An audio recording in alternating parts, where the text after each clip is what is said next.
Bismillahirrahmanirrahim. Assalamu alaikum and welcome to my channel. Today we are gonna do the critical analysis of a short story, Hearts and Hands by OHenry.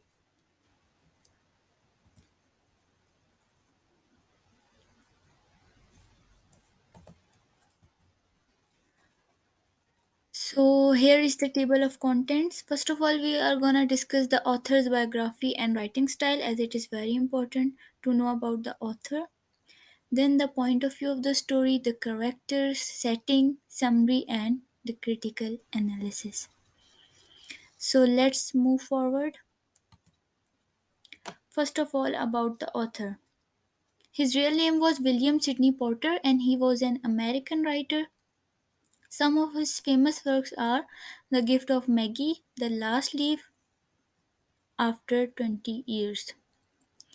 Now, something about his writing style is he used to write humorous and surprising ending means his writing has humor as well as he is well known for surprising ending and tearful smile.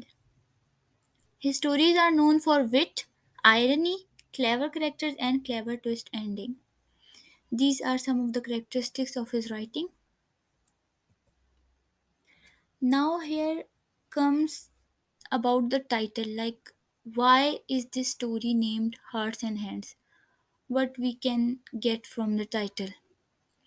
The heart part of the title is dedicated to the marshal due to his soft-heartedness. The hand part is about Mr. Easton. Because of his right hand was cuffed, he was just judged as a criminal.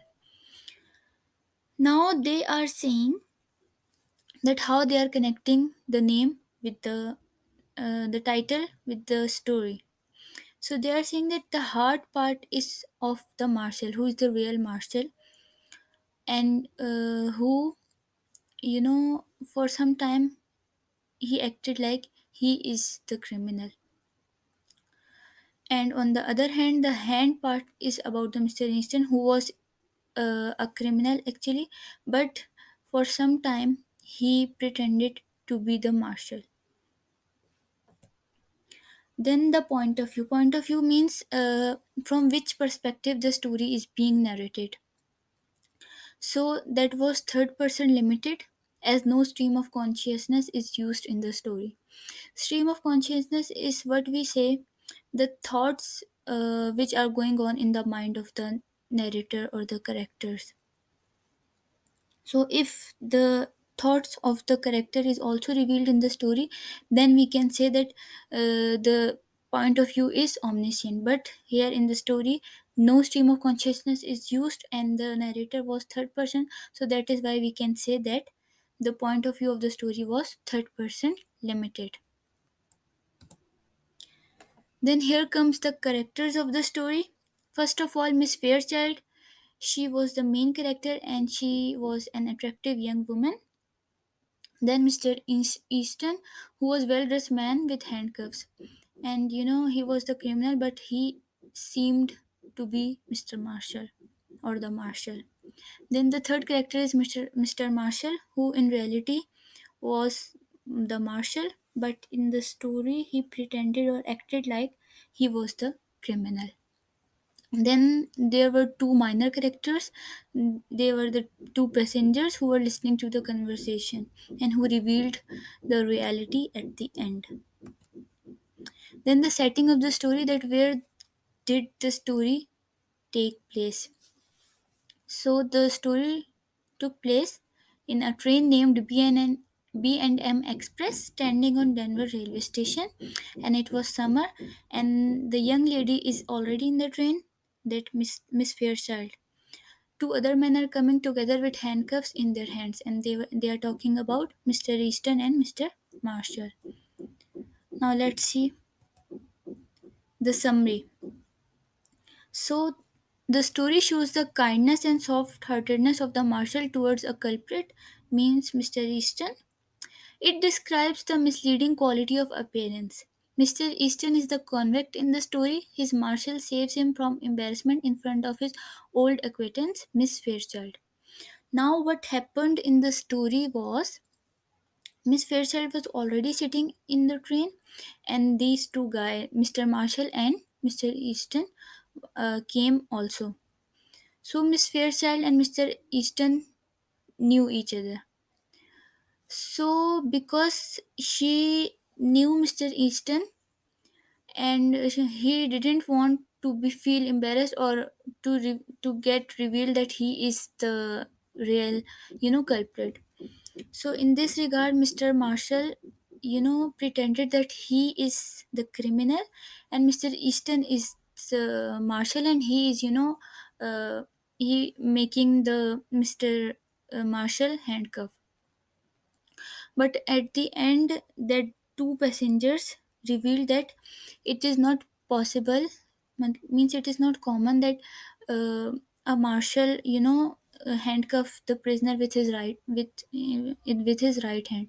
So at the end, we came to know that in reality, Mr. Marshall was the real marshal, and Mr. Easton was the culprit.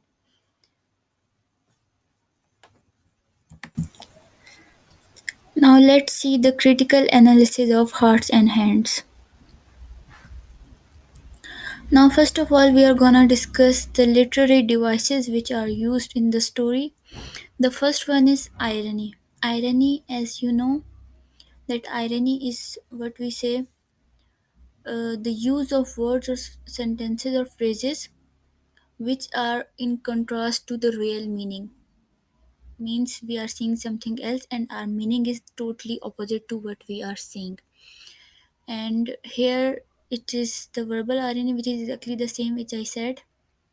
The words are exactly, means the meaning of is exactly the opposite of what we have said. Here is the reference from the story. He is taking me to Leavenworth prison. It is 7 years of counterfeiting, Mr. Marshall. Mr. Marshall is saying this na in the story. But in reality, this he means Mr. Easton is not taking him to the prison. In reality, Mr. Marshall was taking Mr. Easton to the prison. But in order to defend or prevent Mr. Easton from embarrassment in front of Miss Fairchild, Mr. Marshall said this. Then imagery. Imagery is what we say, a use of words which appeal to our senses, and we can feel or we can have visual, means visual representation of words, or we can have visual scene of that thing. It is like that. The author vividly described the setting and the characters using this element. Now, here is the reference from the story. Among the newcomers were two young men, one of handsome presence with a bold, frank countenance and manner, the other a ruffled, glum faced person, heavily built and roughly dressed. Now, here the writer is using these kind of words through which we can, imagine the person like handsome present with a bold, frank countenance and manner. Means here the writer is telling the physical appearance of Mr. Easton, like he is very attractive personality and very strong and bold personality. That is why he didn't seem to be a culprit. On the other hand, a ruffled, glum faced person, heavily built and roughly dressed, means now from the appearance we can imagine and we can make a guess that he might be the culprit, but in reality the writer is talking about Mr. Marshall here. Then the plot of the story. The rising action took place when Miss Fairchild recognizes the younger man who said to be Marshall by the other man. The men leave to go to the smoke room. Now here is the rising action. When Mr. Marshall said that Mr. Easton is the marshal, he told Miss Fairchild that I am the culprit and he is my, he is the marshal, and they two leave to go to the smoke room in order to keep the secret. Then where did the climax happen? One of the people on the train says, I have never seen an officer handcuff a prisoner to his left hand. Now, see, there the two passengers which I told that they were the minor characters. Among them, one of them said that I have never seen an officer handcuffed a prisoner to his left hand. Now he's saying that I have never seen any officer who is making the prisoner handcuff with to his left hand.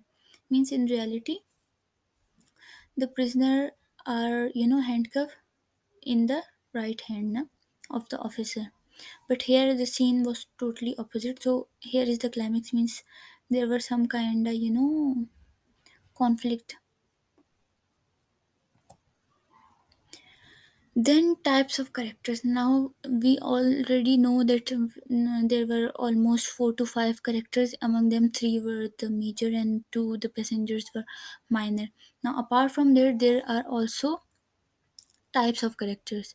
One is flat character and the second is round character. Flat character is a character who doesn't change by the time. Means from the beginning of the story till the end, he or she remained the same. Means no change in anything.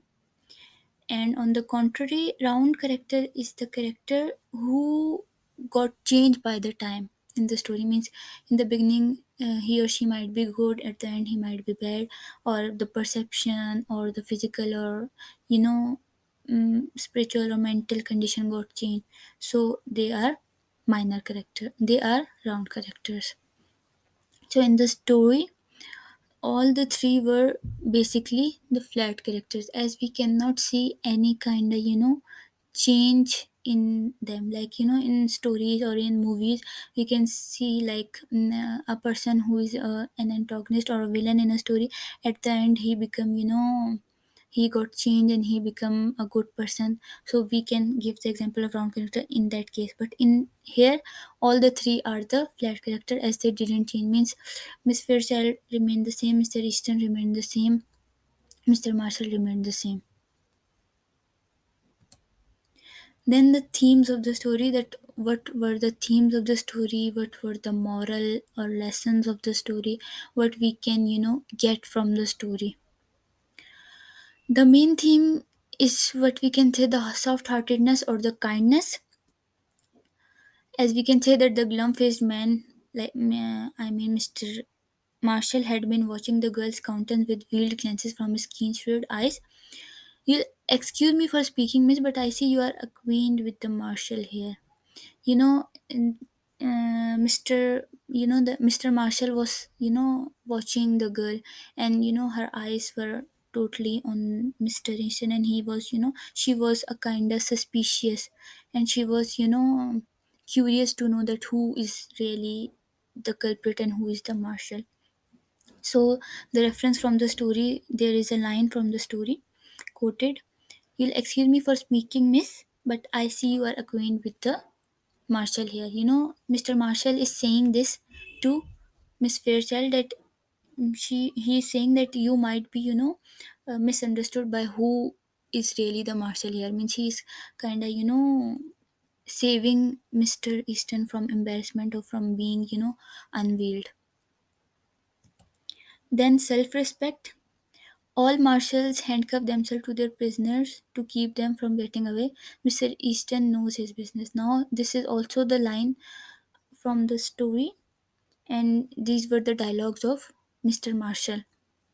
Now he is also, defending Mr. Easton by saying that all Marshall handcuff themselves to their prisoner to keep them from getting away. Now he is saying this to Miss Fairchild, in order to, prevent Mr. Easton from, from being caught by Miss Fairchild. Now he's, saying that all the Marshall, like he's, justifying that why they both are handcuffed, because according to Mr. Marshall, he's trying to say that because so that I couldn't get away, that is why. Now here is the question: is the story open ended or close ended? Like the story, means they, this is a question that if the story is open ended or closed ended, means uh, do we have something left for our imagination or for our perception or all these things, or all the conflicts and all the things have been resolved. Now here it is said that it is the following action of the resolution is ambiguous because the story ends without telling what happened after that. They are talking about the resolution, and what happened in resolution was, those two passengers were saying that I have never seen a person, an officer prison means who handcuff the prisoner on his left hand. So here we and all others got to know, including Miss Fairchild, that in reality Mr. Marshall was the marshal and Mr. Easton was the culprit. But still, we cannot say that the story is open ended, because all the conflicts or all the problems or all the things have been resolved and nothing is left for us. Means at the end we got to know that who is the real marshal and who is the real culprit, and nothing is left to ponder or to imagine. So it is close ended. And if you think it is open ended, you can also you can tell them that in the comment with justification and with reference, and I'll be looking forward for it. So thank you so much for watching, and if you have any questions, any suggestions, anything, you can drop in the comment. See you inshallah next time. Till then, take care. Allah Hafiz.